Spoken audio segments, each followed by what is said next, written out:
네, 오늘은 바이블 빌리버의 기초교리 8번째 시간으로요.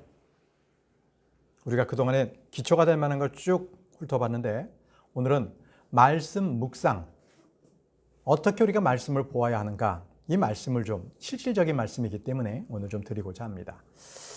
여러분, 묵상이라는 게 뭘까요? 묵상 그러면 보통 불교에서 승려들이 이렇게 가부좌를 탁 틀고서 눈을 감고 염주를 돌리면서 하는 그 명상 생각하십니까? 또는 카톨릭 그 사제들이 묵주를 돌리면서 하는 뭔가 기도와 비슷한 것으로 생각하지는 않습니까? 전혀 그렇지 않다는 걸 먼저 말씀드리고요. 보통 종교에는요, 명상을 권합니다. 명상하세요 합니다. 성경에는 그런데 명상이라는 단어는 없습니다. 성경은 명상하지 말라는 거예요. 우리가 사전을 보더라도요, 명상과 묵상은요, 차이가 없습니다. 그냥 동일하게 얘기가 나옵니다. 똑같은 말입니다. 그러나 성경적으로 명상과 묵상은 완전히 다릅니다. 완전히 다릅니다. 명상은요, 종교적인 수행을 말하는 거예요.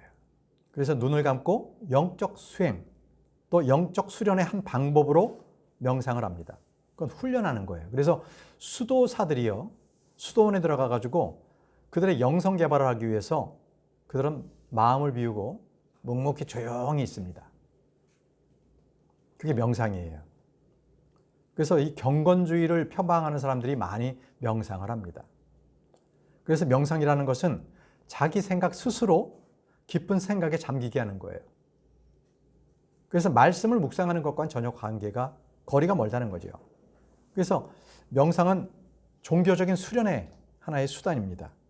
그리고 수도한다 할 때 명상한다 이겁니다. 그래서 명상하는 것은 한마디로 자기의 혼적 잠재력을 일으켜 세우는 거예요. 그러니까 정신세계를 확장하는 거예요. 명상을 하면서. 이런 게 말씀 묵상하고는 전혀 관련이 없는 거죠. 그래서 명상은 한마디로 자신이 주체가 되는 거예요. 내 자신, 내 마음이 주체가 돼가지고 하는 거고요. 묵상은요, 하나님의 말씀, 그리고 하나님께서 주체가 되시는 거예요. 하나님을 생각하는 그게 묵상입니다. 명상과 묵상이 완전히 달라요. 이 말씀의 기준을 제가 설명을 드리는 거예요. 자, 묵상이라는 것은 메디테이션이라고 합니다.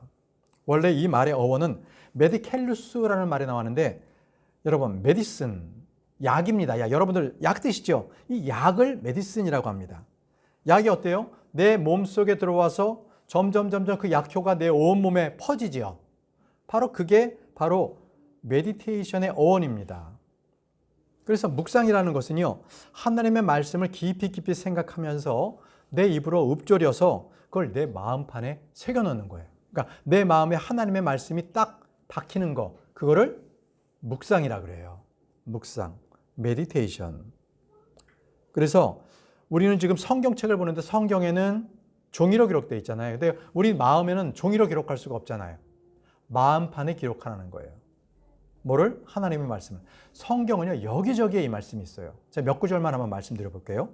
잠언 3장 3절에 자비와 진리가 너를 저버리게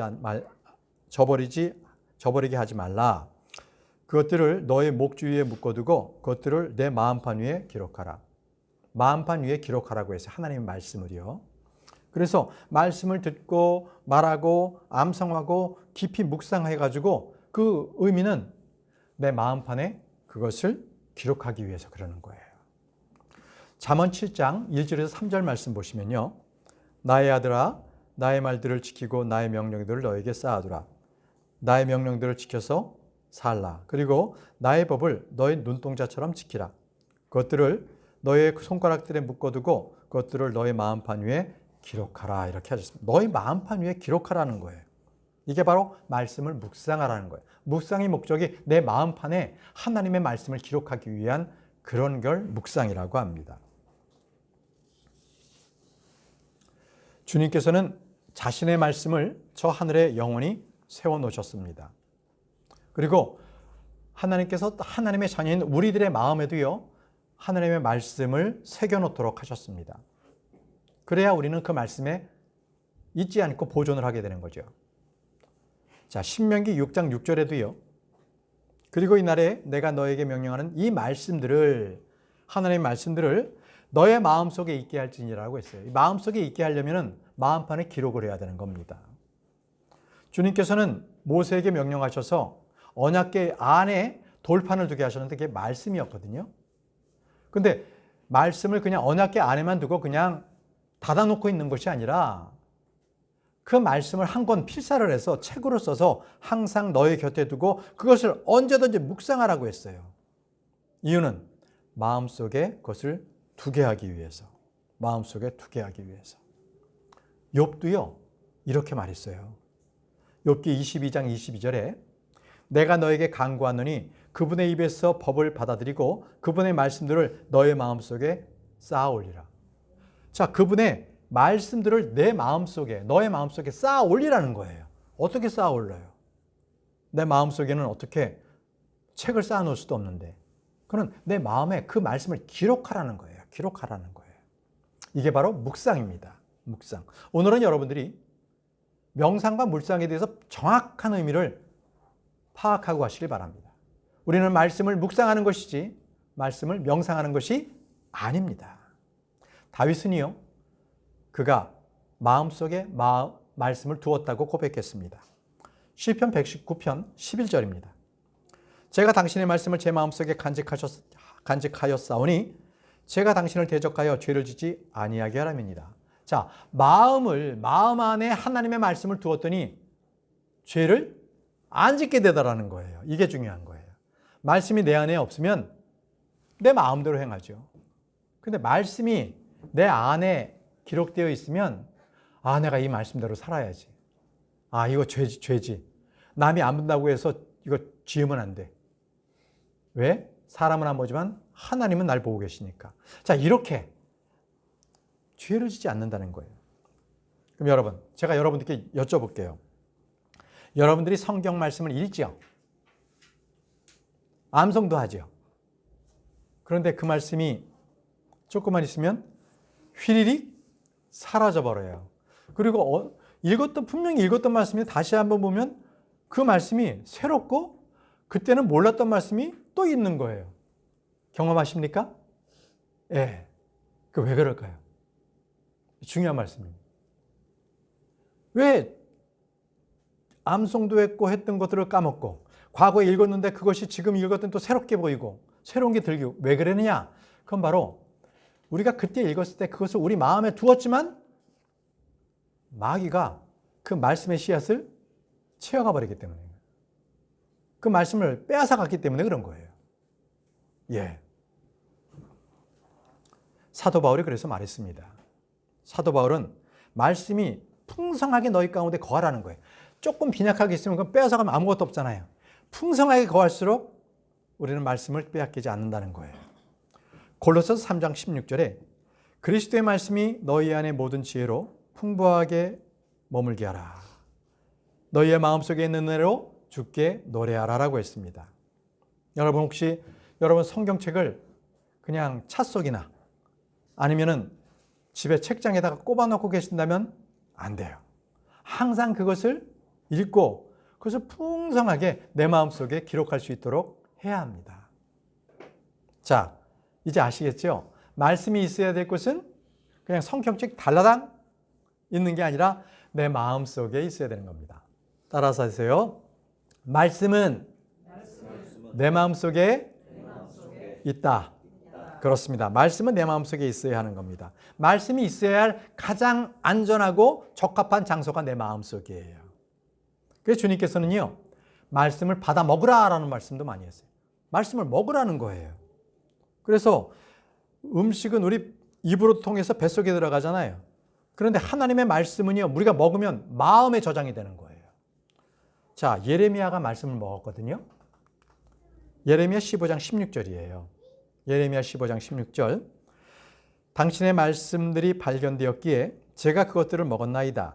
그러자 당신의 말씀이 제게는 제 마음의 즐거움과 환희였나이다. 이는 오 만군의 주 하나님이여 제가 당신의 이름으로 불리기 때문이니이다 라고 했습니다. 제가 그것들을 먹었나이다 라고 했습니다. 제가 그것들을 먹었나이다. 예레미야가 이 말씀을 먹고서 전했을 때 어떤 일이 벌어졌냐면 동족들로부터 많은 수치와 모욕을 당했고요. 굉장한 슬픔, 매맞음도 당하고 옥에도 갇히고 막 이랬단 말이죠. 그렇지만 정작 예레미야는 그 가운데서도 마음이 굉장히 즐거웠어요. 기뻤어요. 하나님의 말씀이 그런 겁니다. 다음은 에스겔도 볼까요? 그도 말씀을 먹었습니다. 에스겔 3장 1절에 뿐만 아니라 그분께서 나에게 말씀하시기를 사람의 아들아, 이 사람의 아들은 여기서 에스겔을 말합니다. 내가 발견하는 것을 먹으라. 이 두루마리를 먹고 가서 이스라엘 집에 전하라 하셨느니라. 이 두루마리, 옛날에 두루마리로 성경이 되어 있었기 때문에 그것을 먹으라 그런 거예요. 마음에 그 말씀을 쌓아두는 거죠. 자, 그래서 에스겔은 이 말씀을 먹고 능력의 말씀을 전했어요. 능력의 말씀을 선포했다는 거예요. 자, 한 사람 더요. 사도 요한이요. 사도 요한도 계시록에 보면 주님께서 그 말씀을 먹어 치우라고 했단 말이죠. 계시록 10장 9절입니다. 계시록 10장 9절. 그리하여 내가 그 천사에 가서 그에게 말하기를 제게 그 작은 책을 주소서 하였더라. 그러자 그가 내게 말하기를 그것을 취하고 그것을 먹어 치우라. 그리하면 그것은 너의 배를 쓰게 만들 것이나 그것이 너의 입안에서는 꿀처럼 달리라 하였더라. 자, 먹어 치우라는 거예요. 먹어 치우라. 묵상이라는 것은요, 하나님의 말씀을 먹는 겁니다. 다른 거 아니에요. 눈 감고 그냥 읊조리고 있는 것 정도가 아니라 하나님의 말씀을 먹는 거를 묵상이라고 하는 거예요. 묵상을 먹을 때 입에는 달지만 배에는 써요. 왜? 그 말씀을 지키려면 많은 고통도 있고 어려움도 있습니다. 그러나 말씀을 깨달았을 때 그 입에 넣었을 땐 굉장히 달죠. 근데 여러분, 만약에 저와 여러분들이 그 말씀을 우리 안에 마음속에 넣지 않으면 마음에 어떤 게 있을까요? 빈 공간이 생기겠죠. 그러니까 말씀이 없는 데에는 그 빈 공간이 어떻게 채워지냐면요. 악한 생각, 악한 상상, 두어서는 안 되는 그러한 아주 악한 것들이 우리 마음속을 딱 쌓아둔다는 거죠. 채워진다는 거예요. 그래서 주님께서 말씀하셨어요. 자, 너희 마음에 악한 보물창고에서 악한 게 난다고 주님께서 말씀하셨어요. 그렇기 때문에 우리의 마음에는요, 빈 공간이 없도록 말씀으로 꼭꼭 채워둬야 합니다. 말씀으로. 자, 다윗이요, 이렇게 고백합니다. 시편 37편 31절에 그의 허리의 법이, 그의 하나님의 법이 그의 마음속에 있으니 그의 걸음들 중 하나도 미끄러지지 아니하리이다.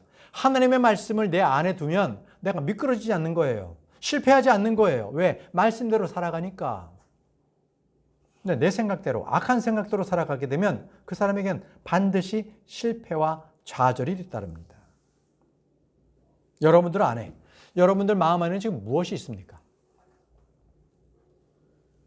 오늘 오후에 예배 끝나고서 뭐 하지? 어디 갈까? 우리 아이들 방학하면 어디 데리고 뭐 할까? 요한이는 지금 방학하면 뭐 할까? 이런 마음들이 있을 수 있어요. 그런데 우리 마음속에는요, 항상 성경을 읽고 묵상해서 말씀을 내 안에 채우는 게 우선이에요. 자, 여호수아기 1장 8절 말씀을 우리가 함께 읽어보겠습니다. 자, 말씀 찾겠습니다. 여호수아기 1장 8절. 자, 오늘 본문 말씀이기도 합니다. 여호수아기 1장 8절 말씀 다 펴셨습니까? 함께 읽겠습니다. 시작. 이 율법책을 너의 입에서 떠나지 않게 할지니라.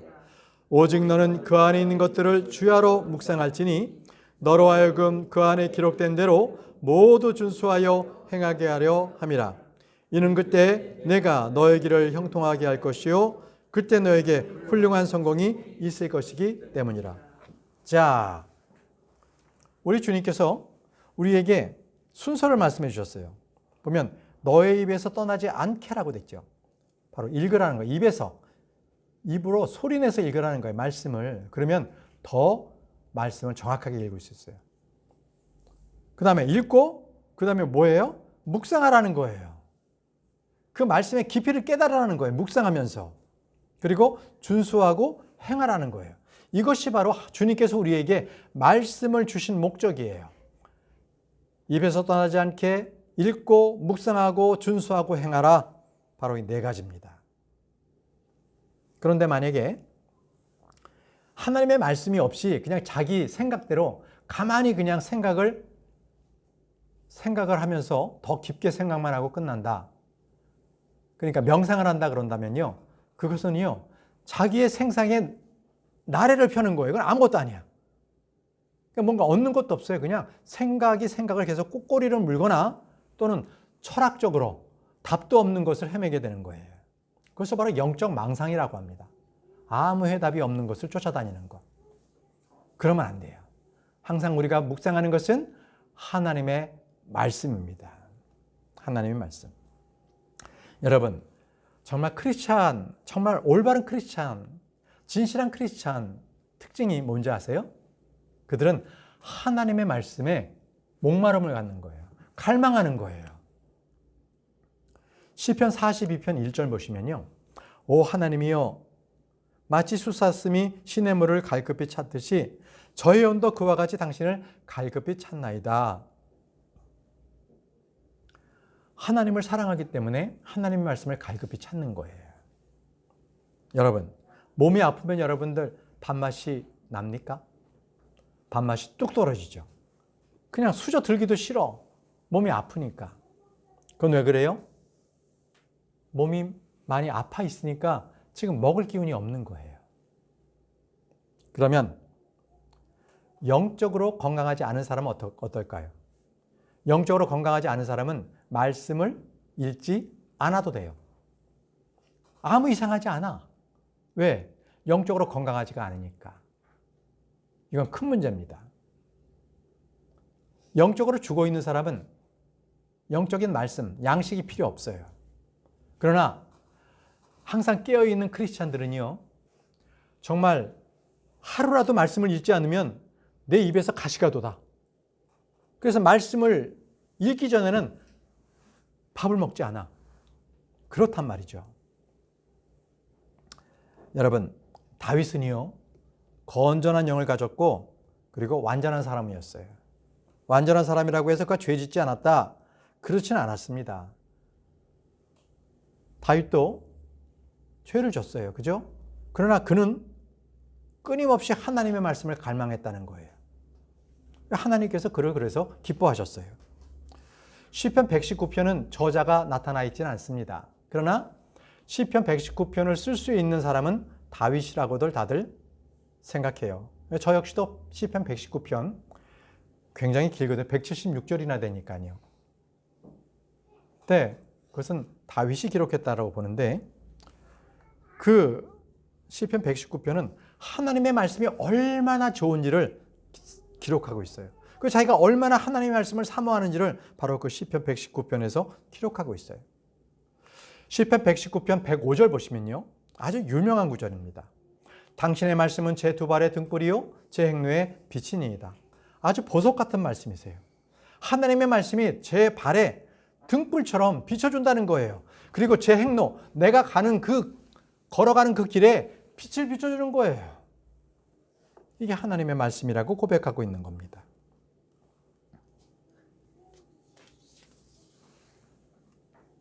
우리가 하나님의 말씀을 이토록 갈망해야 하는 이유는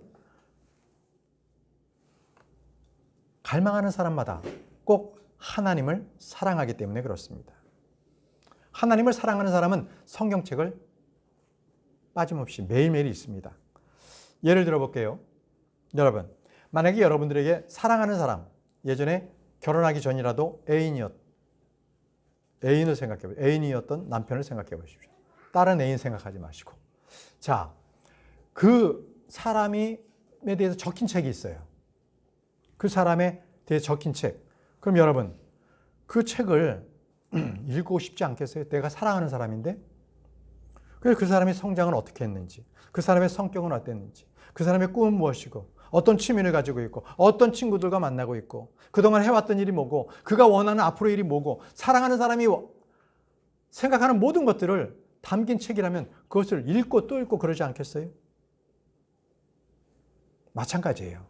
다윗은요, 하나님을 사랑했기에 하나님의 말씀을 읽고 또 읽고 했던 것입니다. 하나님을 사랑했기 때문에. 하나님 역시 우리를 얼마나 사랑하셨는지, 우리를 사랑하시는 그 애틋한 사랑을 성경 곳곳에서 계속 다 기록해 놓으셨어요. 여러 곳에 기록해 놓으셨어요. 자, 대표적인 게 스바냐 3장 17절입니다. 스바냐 3장 17절에 너의 한가운데 계시는 주 너의 하나님은 막강하시도다. 그가 구원할 것이요 그가 너를 즐거움으로 크게 기뻐하리라. 그는 그의 사랑 가운데서 쉴 것이요 그는 노래하면서 너를 즐거워하리라. 너를 너무너무 사랑하시고 너를 너무너무 즐거워하신다는 거예요. 아가서는요, 신랑 되신 예수 그리스도, 신부된 우리, 이것을 노래로 표현한 게 아가서입니다. 아가서 8장 6절에 아주 이러한 유명한 구절이 있습니다. 그대의 마음 위에 나의 인장을 새기고 그대의 팔 위에 인장같이 새기리라. 이는 사랑은 죽음처럼 강하고라는 구절이 있습니다. 여기서 그대의 마음 위에 나를 인장같이, 그대의 팔 위에 나를 인장같이 한다는 것은 바로 혼인 서약입니다. 마음에 인장을 찍고 마음에 팔찌를 주고 예물을 주고 바로 혼인 서약을 말합니다. 그런데 그 뒤에 구절을 보십시오. 이는 사랑은 죽음처럼 강하고, 이것은 바로 정원, 혼인했다는 거예요. 혼인했다는 거예요. 남편과 아내처럼 그러한 죽을 때까지 사랑하는 그 사랑을 말하고 있는 거예요. 이처럼 하나님께서는요, 저와 여러분들의 정원자입니다. 우리의 다정한 남편이 되십니다. 혹시 여러분 이런 경험이 있으세요? 어떤 집회에 갔는데 굉장히 많은 사람들이 몰려 있어요. 그런데 그때 설교자가 딱 설교를 하는데 저건 나에게 딱 필요한 말인데? 완전히 내가 꼭 나를 들으라고, 나를 위해서 그 설교가 딱 준비됐다라는 것을 그렇게 말하고 있는 그런 경험 있으세요? 예전에 저희 교회에서도요, 한 자매님이 남편을 데려왔어요. 그런데 그날 설교를 하는데 이 자매님이 너무 놀란 거예요. 그리고 나중에 끝나고 나서 묻습니다. 혹시 목사님, 혹시 저희 남편이 오늘 오는 거 아셨어요? 아무 얘기도 안 했는데. 저 몰랐는데요. 그런데 어떻게 그 말씀이 우리 남편이 꼭 들으라고 한 그 말씀 같아요. 너무나 똑같아요. 그 말씀을 하시더라고요. 여러분, 어떻게 이런 일이 일어날 수 있을까요? 어떻게 이런 일이? 그것은 바로 하나님의 말씀은 살아 역사하시기 때문에 그래요. 그래서 우리가 말씀을 읽는 시간은 예수 그리스도 그분과 바로 데이트하는 시간이라고 생각하시면 됩니다. 우리가 세상에서는 찢기고 상하고 욕 듣고 너무너무 힘든 생활을 하고 있다가 우리가 성경 말씀을 대할 때는 주님은 우리를 어루만져 주시고 우리에게 다정다감하시게 우리를 위로해 주시는 거예요. 주님께서는 말씀을 통해서 우리의 혼을 만져주십니다. 여러분, 저는 여러분들에게 부탁드리고 싶어요. 성경 말씀을 꼭 읽을 때 여러분, 가장 여러분들이 집중력이 강한 시간, 아주 조용한 시간이 언제냐를 찾으세요. 저는 아침에 일어나자마자입니다. 조용할 때. 그때 저는 성경 말씀 읽고 또 기도합니다. 여러분들도 하루 중에 그런 시간을 정해놓기 바라요. 그래서 꼭 성경 읽는 그 시간을 꼭 놓으셔서 그 시간에 우리의 인생길을 가르쳐 주시는 바로 하나님의 말씀을 늘 묵상하시기 바랍니다. 자, 여호수아서에는요, 모든 전쟁에서 승리의 기록들이 잘 기록되어 있습니다. 여호수아서에는. 그래서 그 꿈에 그리던 가나안 땅을 다 정복하는 거죠. 근데 말이죠, 여호수아서가 끝나고 나서 사사기로 딱 접어들면서 이스라엘 전체가 변하기 시작합니다. 어떻게 변하냐면요, 무법천지 그러한 상황으로 바뀌어요. 음란과 폭력과 우상숭배가 가득한 그 나라가 돼버려요. 그 민족이 됩니다. 그래서 이스라엘은요, 한순간부터 그때부터 수많은 이방 민족들의 말발굽 아래 짓밟히게 됩니다. 왜 그랬습니까? 여호수아서가 끝나면서 여호수아가 죽습니다. 그리고 사사기가 시작되는데 여호수아라는 그 뜻은요, 예수와 바로 예수 그리스도, 호세와 똑같은 말이거든요. 그래서 여호수아는 예수님을 예표합니다. 군대 대장이신 예수님을 예표해서 여호수아도 이스라엘 백성들을 이끌고 가나안을 그렇게 전쟁에서 계속 차지하고 있었던 거죠. 여호수아가 죽었다는 것은 한마디로 하나님의 말씀이 그 민족 가운데 사라졌다는 거예요. 그렇기 때문에 무법천지가 되었던 것입니다. 그들은 이렇게 행동했어요. 사사기 17장 6절 보면요, 각 사람마다 자기 자신의 두 눈에 옳은 것을 행하였더라. 그러니까 마음속에 하나님의 말씀이 없으니까 내가 생각한 대로 내 두 눈에 옳은 것대로 행했다는 거예요. 그렇기 때문에 그들에게는 우상숭배와 음란과 폭력이 넘치게 된 거죠. 하나님의 말씀을 가지고 있지 않으면 이렇게 되는 거예요. 저와 여러분들도 하나님의 말씀이 우리 마음 가운데 없으면 우리의 삶의 방향성, 정체성을 잃어버립니다. 소망이 없어집니다. 그래서 내 육신의 잘못된 욕구대로 함부로 살게 되는 거죠. 지금 우리나라 교육도 문제지만 미국 교육도, 미국이 처음에 1960년대는요 굉장히 교육을 잘했어요. 왜냐하면 그 초등학교에 시작하기 전에 기도하고 시작하기 전에 성경 말씀을 읽고 공립학교가 수업을 시작했거든요. 근데 여러분, 어린이 여러분들도 잘 아시죠? 바로 존 F 케네디입니다. 그는 카톨릭 신도였거든요. 그가 대통령이 되면서 이 모든 공립학교의 성경 읽기와 기도 시간을 없애버렸어요. 문제는 그때부터 시간이 흐른 바로 지금 미국 중고등학교의 모든 학업 성취도는 세계적으로 최하위로 떨어졌어요.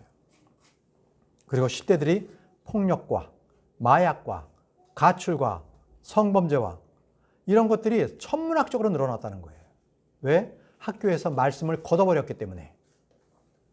말씀의 물줄기를 끊어버렸기 때문에 그들에게는 올바른 말씀으로 살아갈 기회를 잃어버린 거죠. 여러분, 지금 여호수아는요 200만 명이 넘는 이스라엘 백성들을 이끌고 가는 지도자였습니다. 그런데 그 지도자에게 하나님께서 당부하신 게 있습니다. 그것은 바로 내가 아무리 전쟁에서 힘들고 어렵더라도 말씀을 꼭 읽으라는 거예요. 매일매일 말씀을 너 앞에서 떠나지 말게 하라는 겁니다. 왜 그러셨어요? 말씀이 없으면 아무것도 소망이 없기 때문에 그렇습니다. 말씀 묵상이 없으면 아무것도 해낼 수 있는 힘이 없기 때문입니다. 이제 저는 여러분들에게 우리는 어떻게 해야 하는가? 우리는 어떻게 말씀을 묵상해야 하는가? 이 부분에 세 가지를 말씀을 드리고 마치도록 하겠습니다. 첫 번째입니다. 저와 여러분들은 성경을 꾸준하게 읽어야 합니다. 성경을 꾸준하게 읽어야 합니다. 성경은요, 매일 일정량을 꾸준하게 읽으십시오. 우리의 몸이 매일 음식량을 필요로 한 것처럼 하나님의 말씀도 영적 양식이에요. 그래서 우리가 밥 먹고 기운을 차리는 것처럼 하나님의 영의 양식을 먹고 우리의 영이 건강해져야 합니다. 영적 어린아이들에게 하나님의 말씀은 젖입니다. 젖으로 표현합니다. 자, 베드로전서 2장 2절입니다. 갓난 아이들로서 말씀의 순수한 젖을 열망하라. 저와 여러분들에게 말씀하시는 거예요. 말씀의 순수한 젖을 열망하라는 거예요. 이는 너희로 하여금 말씀으로 자라게 하려 함이라라고 말씀하십니다. 저는 우리 아이 첫째 딸이 지금 손주가 6입니다. 그리고 뱃속에 지금 7이 있습니다. 근데 아이를 키울 때 이렇게 옆에서 보니까 아이를 언제 젖 먹는 시간이 언제인지 정확한 시간을 기록해 놓고 그때마다 정확하게 젖을 주더라고요. 먹는 시간을 맞춰서 주는 거예요. 학생들은요, 점심시간이면 그냥 부지런히 학교 식당으로 달려갈 거예요. 회사는 어때요? 회사에서도 점심시간이 있잖아요. 그래서 딱 오전 일과를 마치고 얼른 식당으로 가서 점심을 먹죠. 만약에 점심을 못 먹고 일을 마무리할 때면 얼른 점심시간에도 일을 마무리하고 좀 늦었지만 오후라도 가서 점심을 먹고 오잖아요. 그렇습니다. 저와 여러분들이 일정한 시간에 정해놓은 성경 말씀을 읽는 시간을 너무 바빠서 못했어. 그러면 빨리 그 바쁜 일을 끝내고 나서라도 성경 말씀에 집중하시기 바랍니다. 자, 그러면 여러분은 성경을 얼마나 읽으셔요? 아니, 얼마를 읽어야 좋습니까? 이건 정해진 게 없어요. 그렇지만 저는 여러분들에게 이걸 제시하고 싶어요. 킹제임스 성경은요, 전체 장수가 1189장입니다. 자, 1189 따라서 시작. 1189. 자, 이건 암기하세요. 1189장입니다. 그럼 이 1189장을 1년에 한번 읽으려면 하루에 대략 3장씩 읽으면 1년에 딱 1독합니다. 그런데 한번 읽기 시작하면요, 이게 재미가 붙어가지고 계속적으로 즐거움이 더해지니까 더 읽게 돼요. 자, 그렇게 해서 읽는 것을 더하다 보면, 자, 하루에 한 6장 정도 읽잖아요. 많은 분량이 아니에요. 6장 정도를 그냥 쭉 읽잖아요. 그럼 1년에 2독을 합니다. 제가 아는 분들 중에는 1년에 10독 하시는 분들도 있고요. 뭐 그런 분들이 많아요. 그냥 성경을 계속 읽어가는 거예요. 여러분들도 성경을 부지런히 읽으십시오. 그 사람이 얼마나 하나님의 은혜 가운데 있는가라고 보는 것은 바로 그가 얼마나 성경을 자주 읽는가에 달려 있습니다. 성경을 읽으십시오. 근데 맨날, 아니, 여러 해 동안 성경을 읽지 않았는데도 괜찮아. 그럼 그는 죽은 사람이에요. 영적으로 죽은 사람이에요. 왜? 생각해 보세요. 밥을 안 먹어도 괜찮은 사람이 있다면 그건 죽은 사람이잖아요. 그러니까 영의 양식을 먹지 않아도 괜찮다. 그는 영적으로 죽은 사람이에요. 아니면 겨울잠을 자고 있든지, 곰처럼, 북극곰처럼. 아, 지금 주무시고 계시는 거예요? 북극곰처럼? 깨어나시기 바랍니다. 깨어나시기 바랍니다. 예, 그래서 우리가 죽지 않았다면 항상 하나님의 말씀을 매일매일 읽어야 합니다. 자, 두 번째는요, 반드시 성경 말씀은 통독해야 돼요. 처음부터 끝까지. 창세기부터 요한계시록까지 계속 돌면서 읽는 게 좋아요. 아니면 구약은 구약대로, 신약은 신약대로 해서 양쪽을 둘 다 계속 매일매일 읽는 것도 좋은 방법이기도 합니다. 왜 통독을 해야 되는 거냐? 성경은요, 하나님의 모든 말씀이 기록되어 있어요. 어떤 말씀은 하나님의 말씀이 아니에요. 이건 아닙니다. 지명도 나오고, 마귀가 한 말도 있잖아요. 인명도 나오고, 사람의 이름도 나오고, 아, 이거 뭐 복잡해서 못 읽겠어, 이런 거. 근데요, 모든 성경 기록은 하나님의 말씀이라 그랬어요. 뭐는 읽고, 뭐는 읽지 않는다? 그거는 잘못된 거예요. 왜냐하면 요즘에 그 합리주의 그리고 실용주의 이런 것들이 영향을 받아가지고 성도들도요, 자기에게 좋은 거, 유익되는 말만 뽑아서 읽는다는 거예요. 그러다 보니까 분명히 자기는 성경을 다 읽는 것 같은데도 평생 동안 읽지 않은 구절이 있는 거야. 이것은 하나님의 말씀을 읽은 게 아니에요. 모든 말씀을 읽은 거 아닙니다. 여러분들에게는요, 어떤 특정 구절이나 특정 말씀만 읽는 게 아니에요. 모든 것을 읽으십시오. 그래서 보통 어떻게 하냐면 창세기부터 쭉 읽기 시작해요. 그러다가 쭉 가다가 출애굽기도 읽었어. 아, 이거 재밌어. 레위기에 딱 가니까 이거 제사 얘기야. 그러니까 그때부터 딱 덮기 시작해. 꼭 레위기에서 다 그냥 재미없어서 끝나는 경우가 많다는 거거든요. 그래도 꾸준하게 읽으십시오. 그리고 그것을 넘겼을 때 하나님께서는 우리에게 유익을 주시는 분이세요. 자, 요즘 교회에서 성경을 통독하세요라고 그렇게 강조하는 교회는 거의 없습니다. 저희 교회와 같이 이렇게 말씀에 집중하면 우리는 하나님 말씀대로 하기 위해서 성경을 통독하라고 계속적으로 말씀합니다. 여러분, 대학교에서도요, 유명 대학은 100대 고전 문학을 선정해서 이 소설은 읽으세요라고 합니다. 그러면 그 고전 문학 서적 하나 해가지고 조금 읽고 뒤에 조금 읽고 이렇게 하겠습니까? 전체적으로 다 읽지요. 성경도 마찬가지예요. 성경도 그냥 시편 읽고 잠언 읽고 전도서 읽고 이러고 끝나는 게 아니라 처음부터 끝까지 다 읽어야만 그것이 제대로 성경을, 하나님 말씀을 읽는 거예요. 자, 이사야 말씀에 주님께서 이렇게 말씀하셨어요. 이사야 28장 10절에요. 이는 반드시 규범 위에 규범이 있어야 하고 규범 위에 규범이 있어야 하며 어구 위에 어구가 있어야 하고 어구 위에 어구가 있어야 하며 여기에 조금 저기에 조금 있어야 하기 때문이라. 무슨 말씀이에요? 하나님의 말씀은 규범이 있다면 그 규범 위에 또 규범을 계속적으로 쌓아두고 있다는 거고, 어구, 말씀에 구절이 있으면 그 구절이 또 있다는 거예요. 그 구절과 또 다른 구절이 있다는 거예요. 그에 관련돼서.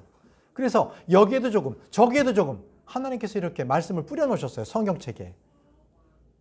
여러분, 성경을 그래서요, 여기도 조금 저기도 조금 하나님께서 연결되는 말씀을 주셨기 때문에 그것을 바로 읽어야 합니다. 그냥 여기에 조금만 읽으면 하나님의 말씀을 전체적으로 읽은 게 아닙니다.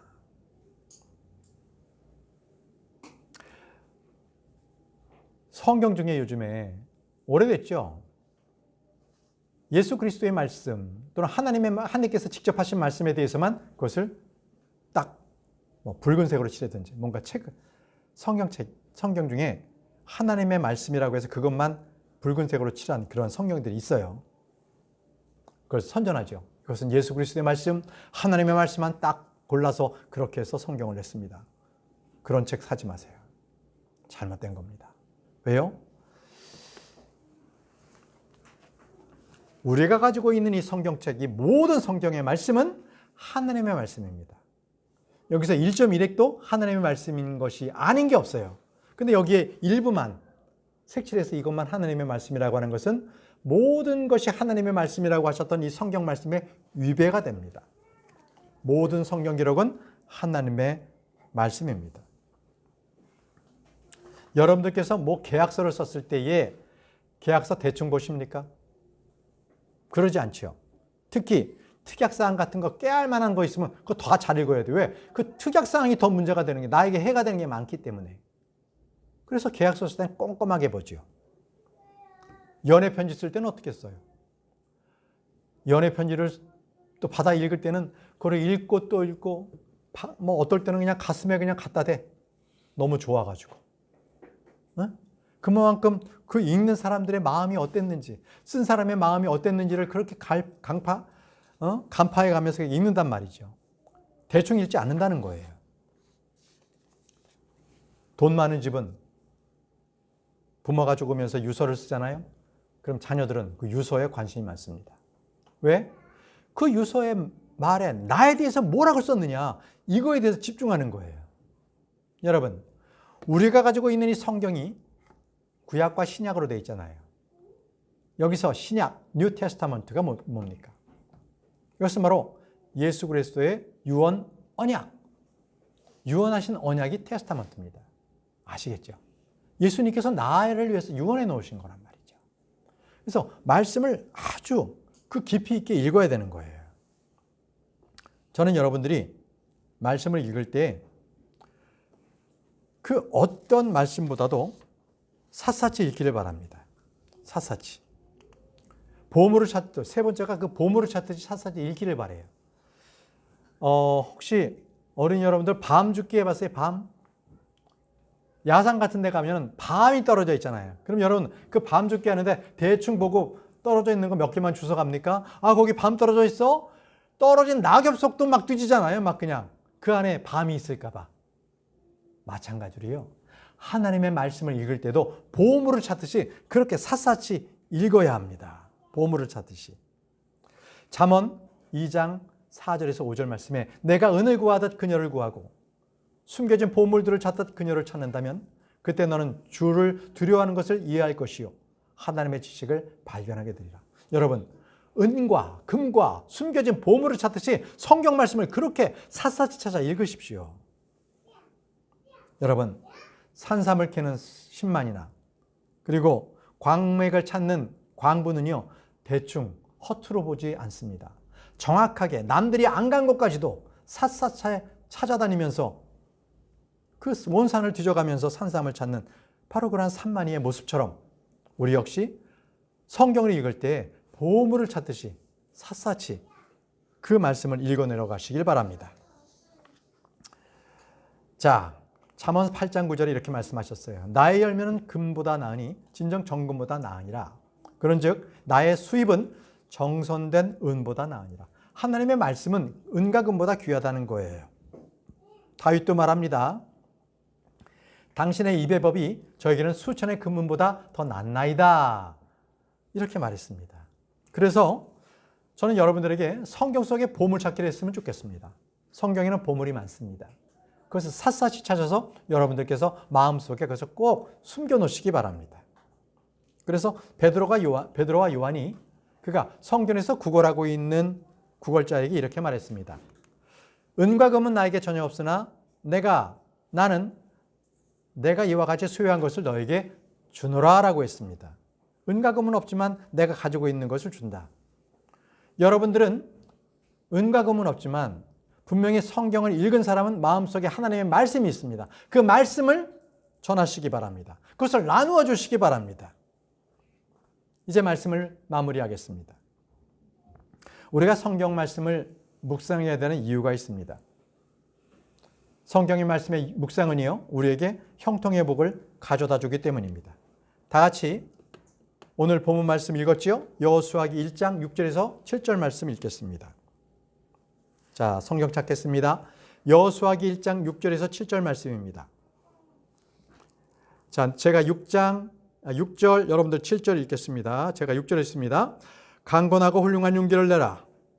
이는 내가 이 백성에게 주기로 그들의 조상들에게 맹세한 그 지역을 내가 그들에게 유산으로 분배해 주어야 하기 때문이라. 7절, 너는 오직 강건하고 아주 담대하라. 이는 너로 하여금 내 종 모세가 너에게 명령한 모든 율법대로 준수하게 하여 행하게 하려 함이라. 그것을 떠나 오른편이나 왼편으로 벗어나지 말지니라. 내가 어디로 가든지 너를 형통하게 하려 함이라. 내가 어디로 가든 너를 형통하게 하려 한다는 겁니다. 왜요? 하나님의 말씀을 주시면서 너를 형통하게 하겠다는 것입니다. 저와 여러분들에게는 지금 성경이 주어져 있습니다. 바로 성경 말씀. 그것이 바로 우리를 형통하게 합니다. 저는 여러분들이 여호수아처럼 약속된 것을 가나안 땅을 완전히 차지하는 그러한 응답을 받길 원합니다.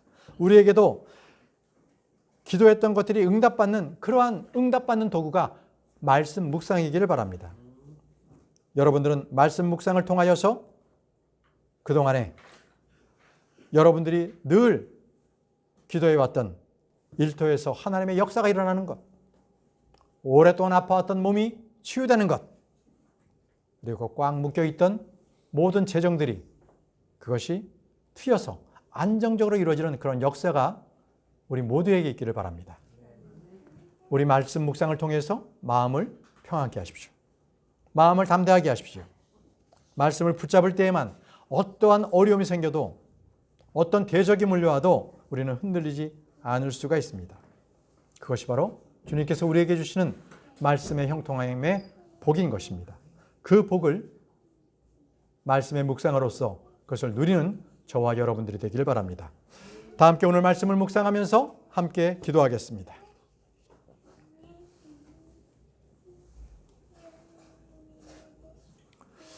우리를 사랑하신 하나님 아버지, 하나님의 말씀을 우리 마음판에 기록하게 하시고 순종하게 하여 주옵소서. 예수 그리스도를 죽기까지 우리를 사랑하여 주심을 감사합니다. 저희 또한 그 은혜와 사랑을 주신 하나님을 더 알게 하여 주옵소서.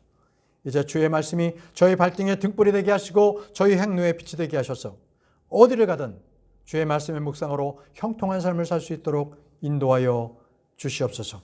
함께 오늘 말씀을 묵상하면서 기도하겠습니다.